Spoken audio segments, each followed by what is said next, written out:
kamu ingin selamat, kamu dengar Dajjal sudah keluar, segeralah hijrah, larilah ke Mekah atau ke Madinah. Lalu sebenarnya Dajjal ini siapa?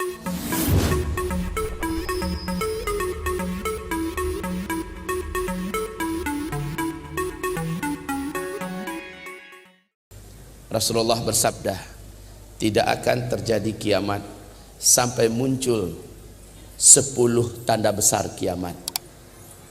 Sebelum 10 tanda besar kiamat ini muncul, maka tidak ada kiamat. Tapi kata Rasulullah, apabila yang pertama sudah muncul, yang kedua langsung menyusul dengan sangat cepat, nggak pakai lama. Harazatun manzumatun fi silk, yuqta'u silkun yatba'u ba'daha ba'da. Hadis ini diriwayatkan oleh Imam Ahmad At-Tirmidzi. Hadis ini dinyatakan sahih menurut syarat Imam Muslim dan Imam Bukhari. Ibarat Allah, 10 tanda besar kiamat itu harazatun manzumatun fi silk, seperti 10 butir-butir marjan. Nah, satu butir itu Pak, di tengah-tengahnya ada ruangan kosong yang dapat dimasukkan tali, ya. Lalu yang kedua, ketiga dimasukkan semua. Akhirnya antar satu dengan lain terhubung oleh tali ini. Di bagian bawahnya dikasih simpul sehingga tertahan, nggak bisa keluar. Kayak butiran tasbih begitu, ya. Yuqta'u silkun, bila mana silk atau simpul itu dipotong, diputus, apa yang terjadi? Meluncur yang pertama enggak? Lalu yang kedua gimana? Begitu ceritanya. Yuqta'u silkun, saat mana simpul itu dipotong, keluarlah satu butiran pertama. Yang kedua langsung menyusul dengan cepat. Yang ketiga lagi lebih cepat dari tadi. Yang keempat, kelima, keenam, dan ketujuh seterusnya. Maka kaum muslimin, 10 tanda besar kiamat ini, ibarat Allah, urutan 10 tanda besar kiamat ini berikut ini. Awas 4 tanda besar kiamat Bu, Pak, akan terjadi pada masa kita, fase keempat. 4 tanda besar kiamat akan terjadi pada masa kita. Ini tanda besar kiamat yang pertama. Menyusul tanda besar kiamat kedua, dan tanda besar kiamat yang ketiga.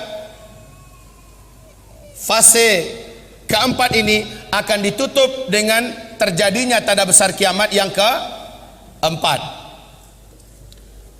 Apa ini yang pertama? Yang pertama, bumi dibungkus oleh kabut debu yang teramat sangat tebal, lagi super panas.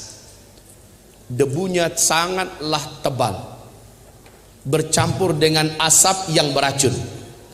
Bumi ini gelap gulita selama 40 hari 40 malam. Orang tidak dapat membedakan kapan siang kapan malam. Gelap gulita. Kamu berusaha meletakkan telapak tangan kamu ke hadapan wajahmu untuk melihat telapak tangan itu, lam yakad yaraha, tidak mampu melihat sedikit pun saja apa-apa di telapak tangan, saking tebalnya kabut debu tersebut. Dan ini panas kaum muslimin, panas. Lalu Rasulullah dalam hadis diriwayatkan oleh Ibnu Jarir, hadis dinyatakan dengan sanad yang jayyid, sanad yang bagus. Apa kata Ibnu Abbas radhiyallahu anhu?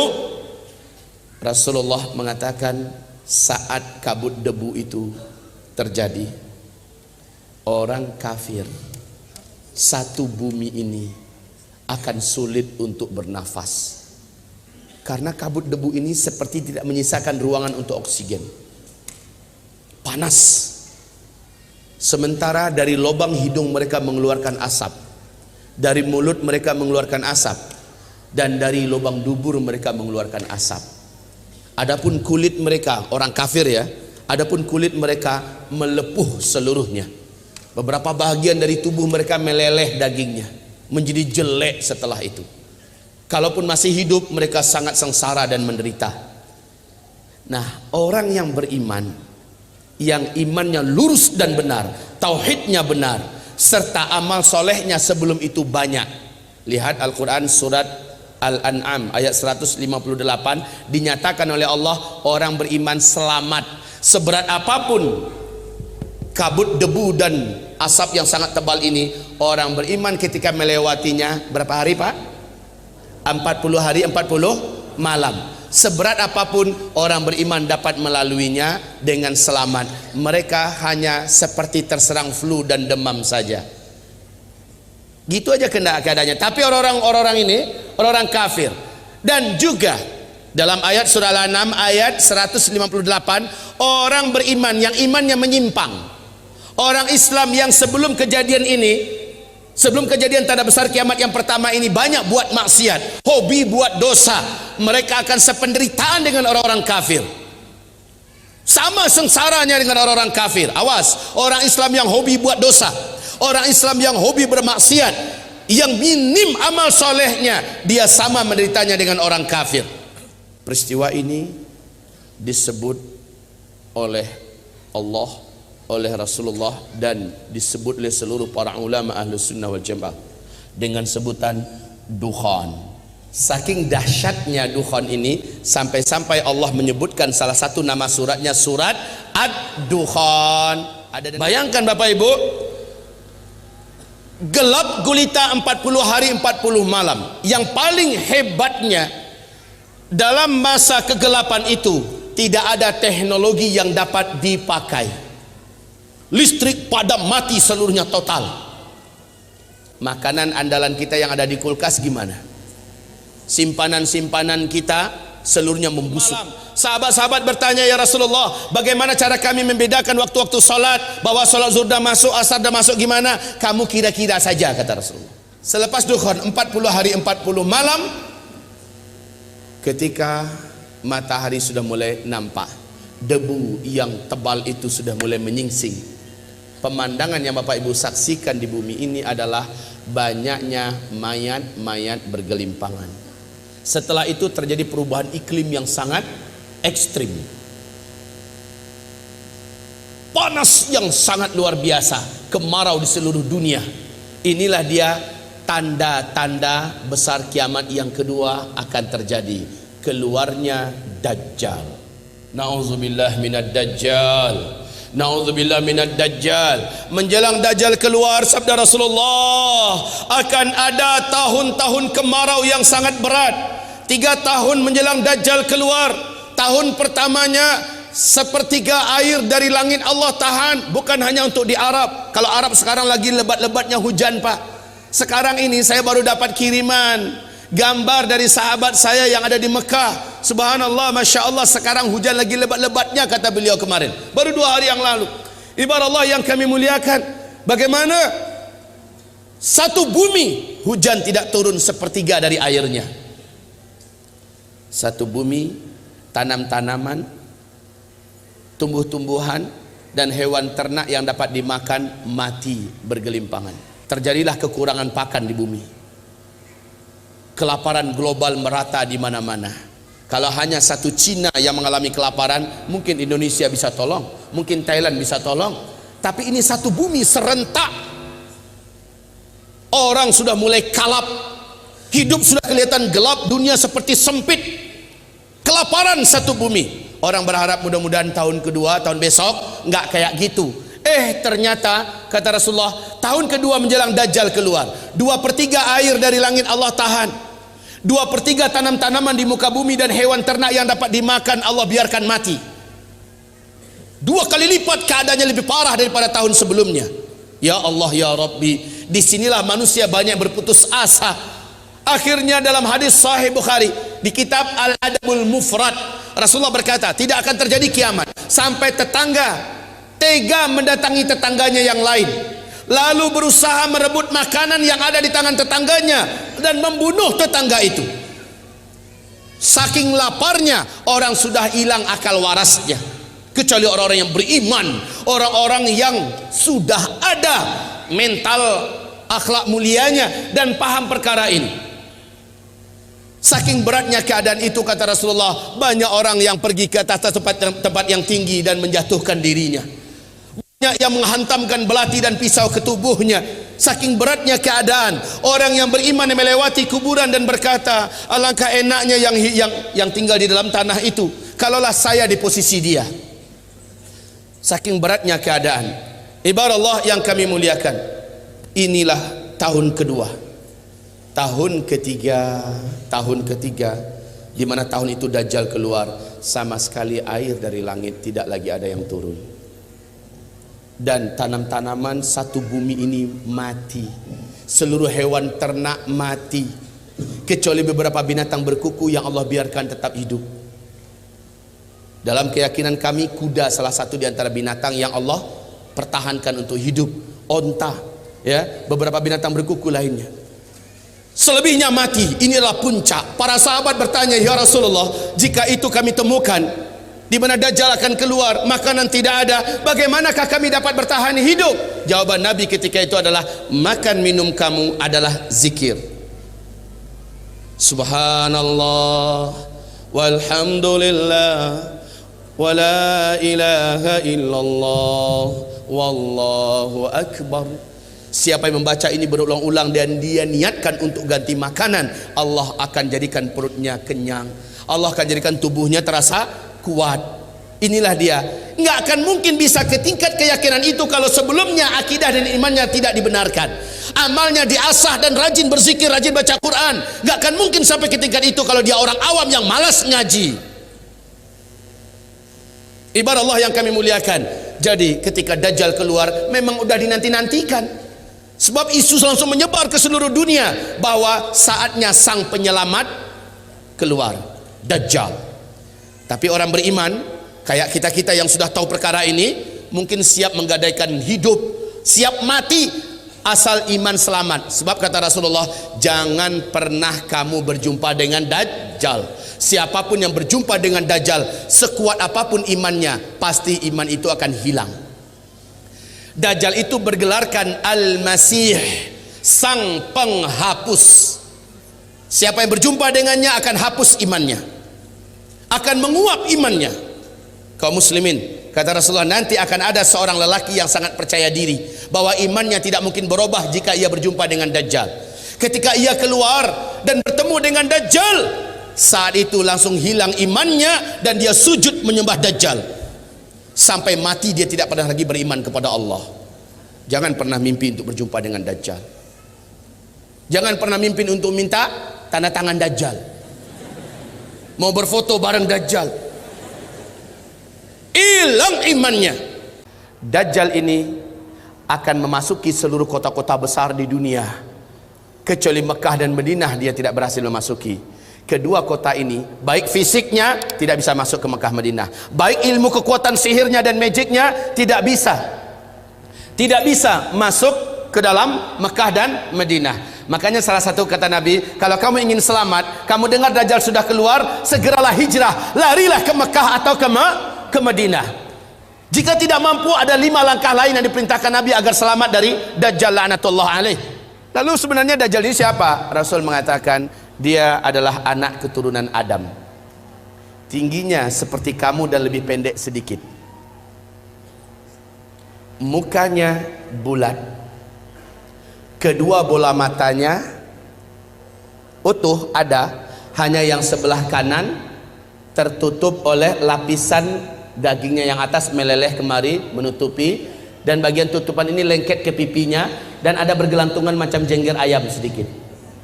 Kayak dahak, maaf ya, kayak orang kumpulkan dahak banyak-banyak lalu disemburkan ke mata orang ini lalu meleleh gitu. Seperti inilah melelehnya daging di atas. Ini akibat dukhan loh. Akibat dukhan. Seluruh orang-orang kafir menjadi zombie-zombie berjalan, jelek-jelek semuanya. Baik kaum muslimin, kemudian kata Rasulullah, kedua bola matanya seperti mau keluar lepas dari tempatnya. Hanya karena ini sudah ketutup, nampak tonjolan itu jelas. Sementara matanya sebelah kiri sudah hampir lepas dari tempatnya. Warnanya hijau kaca. Warna kulitnya putih kemerah-merahan, putih pucat kemerah-merahan. Bibirnya tebal, rambutnya kribo. Rambutnya kribo. Di sela-sela rambutnya yang kribo muncul rambut-rambut lurus seperti ijuk. Lehernya agak sedikit panjang, lebih panjang daripada kita, sedikit lebih panjang. Bahunya mereng. Dadanya bidang, full daging, sekel. Rasulullah mengatakan bila ia berjalan, kamu akan melihat kedua mata kakinya saling berjauhan dan kedua jempol kakinya saling berdekatan. Udah kebayang? Seperti ini. Tapi kalau ketemu orang kayak gini jangan dibilang dajjal.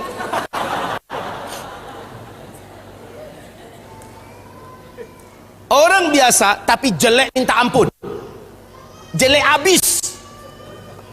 Kaum muslimin, kata Rasulullah berikutnya sallallahu alaihi wasallam, bagi orang yang beriman, yang menurut Allah imannya masih sahih, menurut Allah imannya masih benar, dia diizinkan oleh Allah mampu membaca huruf ka, fa, ra di antara kedua alis matanya. Ada tertulis ka, fa, ra, yaitu kafir. Walaupun aslinya dia nggak pandai membaca Arab, membaca Al-Quran, tapi imannya menurut Allah sahih, dia akan mampu melihat itu. Kalau sempat kepapasan beberapa papasan, dia mampu melihat kafara. Ibarat Allah yang kami muliakan, Rasulullah sallallahu alaihi wasallam bersabda, semua kemampuan yang jahat di bumi ini ada pada dia. Seluruh jin dan syaitan berkhidmat dan melayaninya, menjadi pengikutnya. Coba bayangkan, dukun mana di bumi ini yang sanggup menaklukkan seluruh jin dan setan? Sementara Dajjal dengan sukarela dan senang hati, seluruh jin dan setan berkhidmat kepadanya. Dalam rangka, ya awas ya, di fase keempat ini adalah fase di mana setan jin dan setan manusia bersatu memperbanyak calon penghuni neraka.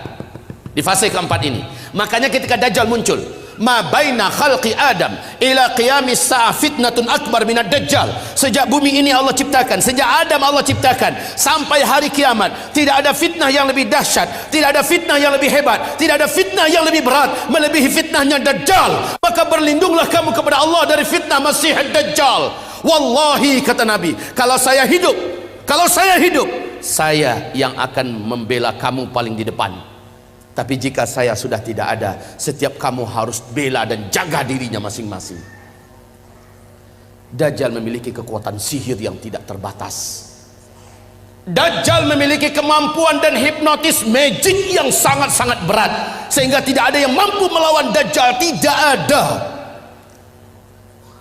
Ibarat Allah yang kami muliakan, Nabi perintahkan ketika kamu dengar Dajjal masuk ke kota-kota kamu, langsung sihirnya menyebar, yang menjadikan seluruh manusia yang juga sudah putus asa dengan beratnya beban hidup, dengan sukarela datang untuk menyongsong di mana titik Dajjal berada. Mereka berharap Dajjal bisa membagi-bagikan rezeki. Saat itu kata Rasulullah, wahai kaum lelaki, bawalah istri-istri kalian masuk ke rumah, ikat dia di dalam rumah, tambatkan dia di tiang-tiang rumah kamu. Carilah ibu-ibu kamu, bawa dia ke rumah, ikat kakinya, ikat tangannya, tambatkan dia di tiang-tiang di dalam rumah. Carilah anak-anak gadis kamu, selamatkanlah wanita-wanita kamu, karena sesungguhnya yang paling banyak sujud menyembah Dajjal ketika Dajjal masuk ke kota-kota di bumi ini adalah kaum wanita.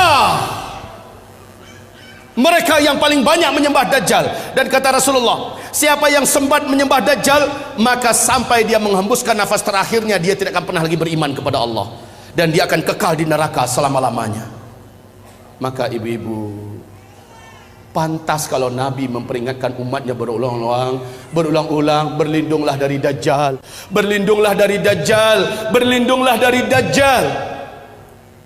Seluruh dukun satu bumi, seluruh ahli-ahli sihir satu bumi akan sujud menyembah Dajjal. Dengan sihirnya, Dajjal menunjuk ke arah langit. Maka dalam pandangan mata manusia, awan berkumpul berarak dari mana-mana, padahal sudah sekian tahun awan tidak ada di langit. Lalu menurunkan air hujan, padahal hanya Tuhan yang mampu melakukan itu. Dengan telunjuknya, Dajjal menunjuk ke arah tanah yang gersang dan tandus, maka tanah itu seperti memperlihatkan rumput-rumput hijau pun muncul, air sungai mengalir. Dengan sihirnya Dajjal, dia menunjuk ke arah kuburan yang ada, maka seluruh yang pernah mati dan ada di kuburan itu bangkit, hidup dalam keadaan utuh, manusia yang utuh seperti masih hidup dulu, dan langsung berjumpa sang ayah dengan anak, anakku, mak dengan anak, anakku, suami dengan istri, istriku, padahal mereka sudah mati. Ternyata terbongkar rahasianya. Rasul mengatakan itu seluruhnya bukanlah orang yang sudah mati, tapi jin-jin dan setan-setan yang menjelma menjadi orang yang dulu pernah hidup. agar menipu orang-orang yang masih hidup ini. Lalu mereka berkata, inilah Tuhan kita yang telah menghidupkan kami kembali. Akhirnya manusia sujud kepadanya. Sungguh sangat dahsyat, Pak. Orang-orang lemah iman, minim amal soleh, dia akan tertipu. Ingat sekali lagi, siapa yang beriman dengan Dajjal, dia tidak akan pernah beriman kepada Allah sampai dia mati. Dia akan menjadi ahli neraka kekal di dalamnya. Sekarang, apakah tanda-tanda Dajjal akan keluar? Ini penting. Sudahkah ada tanda-tanda itu sekarang? Tolong dibaca hadis yang diriwayatkan, yang diceritakan oleh Fatimah binti Qais radhiyallahu anha. Hadis ini diriwayatkan oleh Imam Muslim dalam kitab sahihnya. Hadis ini diceritakan juga perjalanan Tamim Ad-Dari sebagai seorang kapten kapal dengan 20 anak kapalnya. Mereka diombang-ambingkan oleh ombak laut yang sangat tinggi. Hari gelap, angin sangat kencang, hujan lebat turun, petir menyambar-nyambar. Mereka tidak mampu mengendalikan kapalnya, terdamparlah mereka di salah satu pulau laut Yaman. Satu malaman mereka masih stay di atas kapal. Besok ketika matahari terbit, laut sudah tenang, mereka pun turun ke pulau itu. Kemudian mereka masuk ke dalam pulau, berjumpa dengan seekor binatang, yang binatang tersebut tinggi dan besar, berkaki 4, bulunya lebat hitam. Binatang tersebut dapat berbicara dengan bahasa Arab yang fasih, dan dia memperkenalkan dirinya bernama Al-Jassasah. Sehingga hadis ini oleh para ulama ahli hadis disebut dengan hadis Jassasah. Binatang ini, ibaratullah yang kami muliakan, memperkenalkan diri. Apa kata Tamim Ad-Dari? Kami ketakutan, kami sangka ini adalah setan wanita yang berwujud binatang ini. Kami takut mau dicelakakannya. Hampir kami lari, kami dicegat oleh binatang itu. Jangan kalian takut, saya tidak akan mencelakakan kalian. Apakah kalian datang dari Arab? Kami menjawab, iya. Sudah lama saya menanti kedatangan ada yang datang dari Arab. Sesungguhnya seorang lelaki di kuil tua sana sudah sangat lama menanti-nanti kedatangan orang yang datang dari Arab. Dia ingin mendengarkan perkembangan berita terakhir dunia sekarang. Pergilah kalian ke kuil tua itu, jawablah pertanyaan-pertanyaannya. Maka dalam keadaan takut, kata Tamim Ad-Dari, kami lari terbirit-birit meninggalkan binatang ini menuju kuil tua tersebut. Sampai di kuil tua itu, kami terbelalak, mulut menganga melihat pemandangan yang belum pernah kami melihatnya. Seorang lelaki bertubuh gempal, kedua kakinya dirantai dengan rantai yang teramat sangat berat dan besar, rantai besi. Laki-laki ini tergeletak di lantai. Rantai itu bersambung mengikat kedua tangannya. Rantai yang berat, besar, dari besi. Rantai tersebut menyambung mengikat membelenggu lehernya. Lalu dia berkata, kalian tidak usah takut. Apakah kalian datang dari Arab? Kami menjawab, iya. Sudah lama saya menanti kedatangan kalian. Apakah di Arab sudah muncul seorang lelaki yang ummi, mengaku-ngaku menjadi nabi penutup, namanya Ahmad? Kami menjawab, sudah. Ahmad kan salah satu nama Nabi Muhammad SAW. Sudah dekat. Jika begitu, waktunya sudah dekat. Apakah kalian beriman kepadanya? Tamim Ad-Dari menjawab, sebagian kami ada yang beriman kepadanya, sebagian lagi tidak. Sebaiknya kalian beriman, maka selamatlah kalian. Dia bertanya lagi, dijawab. Dia bertanya, dijawab. Apapun pertanyaannya dijawab. Kemudian pertanyaan yang perlu menjadi catatan kita sebagai tanda dia ini akan keluar, ternyata dialah Dajjal. Ternyata dia adalah Dajjal. Dia bertanya tentang dua hal. Tentang pohon kurma baisan. Tamim Ad-Dari berkata, apanya ingin kalian tanyakan? Pohon kurma baisan itu hari ini masih berbuah enggak? Tamim Ad-Dari menjawab, sekarang masih, buahnya lebat. Lihat saja, sebentar lagi buahnya akan habis. Dan tak lama setelah itu, saya pun lepas. Dia bertanya tentang Danau Tiberias. Laki-laki ini berkata, apabila buah kurma di kebun kurma Baisan sudah tidak berbuah, awas, saat itu saya sudah saatnya untuk lepas. Ya Pak, kebun kurma Baisan letaknya di negeri Syam. Kalau sekarang ini perbatasan antara Yordania dengan Palestina. Ketahuilah oleh Bapak Ibu semuanya, dan bacalah la haula wala quwata illa billah. Bacalah inna lillahi wa inna ilaihi raji'un. Sudah beberapa tahun belakangan ini kebun kurma Baisan sudah tidak berbuah 100%. Batang-batangnya pun cenderung kepada mati dan lapuk. Ini yang pertama. Yang kedua, laki-laki yang terikat ini yang ternyata adalah Dajjal. Dia bertanya tentang danau Tiberias. Lalu Tamim Ad-Dari berkata, apanya yang kau ingin tanyakan? Airnya, masih ada air nggak sekarang?